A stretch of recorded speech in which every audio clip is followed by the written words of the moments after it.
పశ్చిమ బెంగాల్‌లో కేవలం 2 విడతల్లోనే 2 విడతల్లో ఎన్నికలు ఫినిష్ చేయాలని ఈసీ ఒక తీర్మానం చేసింది.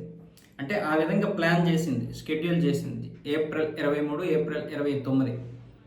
ఎందుకంటే అనేక దఫాలుగా చేస్తే మాత్రం అక్కడ గజిబిజి గందరగోళం ఏర్పడి మొత్తానికి మతలబు చేసి మమతా బేగం అయితే అక్కడ అధికారంలోకి వస్తుంది. అందుకోసమని ఈసీ ఇలాంటి అన్యాయాలకి అడ్డుకట్ట వేసే విధంగా 2 దఫాల్లో నిర్వహించాలని చెప్తే ఇప్పుడు 500 పారామిలిటరీ సంస్థలకు చెందినటువంటి ఈ బలగాలన్నీ కూడా ఇప్పుడు దిగుతున్నాయి.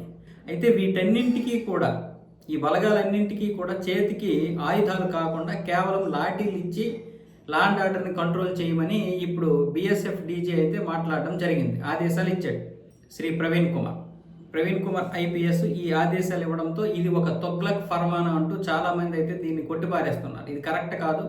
ఎందుకంటే రేపు పొద్దున్న ఎవరైనా సరే దాడులు చేసినప్పుడు లాఠీలతో దాన్ని అడ్డగించడం కష్టం. పశ్చిమ బెంగాల్, అస్సాం లాంటి ప్రాంతంలో ఎప్పుడూ కూడా పోలీసుల కంటే, బీఎస్ఎఫ్ కంటే, ఈ పారామిలిటరీ కంటే కూడా అక్కడ ఉన్నటువంటి మోకలే కొంచెం అడ్వాన్స్డ్గా ఉంటాయి. కాబట్టి ఆ మోకల్ని రక్షించడానికి ఇప్పుడున్నటువంటి రాష్ట్ర ప్రభుత్వాలు కూడా హెల్ప్ చేస్తాయి.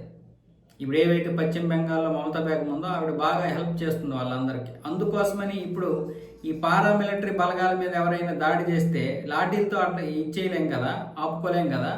మరి దానికి పరిష్కారం ఏంటి? ఇది కరెక్ట్ కాదు, మా చేతికి ఆయుధాలు ఇవ్వాలి అన్న విధంగా వీళ్ళందరూ డిమాండ్ చేస్తున్నారు. అయితే ఇప్పుడు ప్రవీణ్ కుమార్ ఐపీఎస్ దీని గురించి ఇంకా మాట్లాడలేదు, అంటే ఇంకా స్పష్టత ఇవ్వలేదు. ప్రస్తుతానికైతే ఈ ఆర్డర్ అయితే అమల్లోనే ఉంది. ఒకవేళ ఆయుధాలు ఇస్తే 2021లో జరిగినటువంటి ఎన్నికల సమయంలో ఉద్రిక్తత పరిస్థితులు వస్తాయి. అది దేశమంతటా మళ్ళీ తీవ్రమైనటువంటి అగాధాన్ని సృష్టిస్తుంది అన్న విధంగా ఈయనైతే మాట్లాడుతున్నాడు. కానీ ఆయుధాలు ఇవ్వకపోతే మరి పారామిలిటరీ కావచ్చు, ఇంకెవరైనా కావచ్చు, అది చాలా ప్రమాదం. ఇప్పుడు పోలీసులు కాదు కదా, పోలీసులు అంటే వాళ్ళకి తెలుసు, వాళ్ళు మెయిన్ దాంట్లో చేయరు. జస్ట్ లాఠీలతో సరిపోయే విధంగా వాళ్ళ యొక్క డ్యూటీలు ఉంటాయి. కానీ పారామిలిటరీ, మిలిటరీ, ఈ బీఎస్ఎఫ్ వీళ్ళందరూ వేరే. బార్డర్ సెక్యూరిటీ ఫోర్స్లో వాళ్ళు ఎలా చేస్తారో మనకు తెలుసు. కాబట్టి వాళ్ళకి ఆయుధాలు ఖచ్చితంగా ఉండాలి. అలాగే ఇప్పుడు వీధుల్లోకి వచ్చినా సరే ఆయుధాలు ఉండాలి. ఆయుధాలు అనేవి లేకపోతే మిగతా వాళ్ళు మోకలన్నీ రెచ్చిపోతాయి. అప్పుడు వీళ్ళ మీద ప్రాణ నష్టం జరుగుతుంది. తీసుకురాగలమా?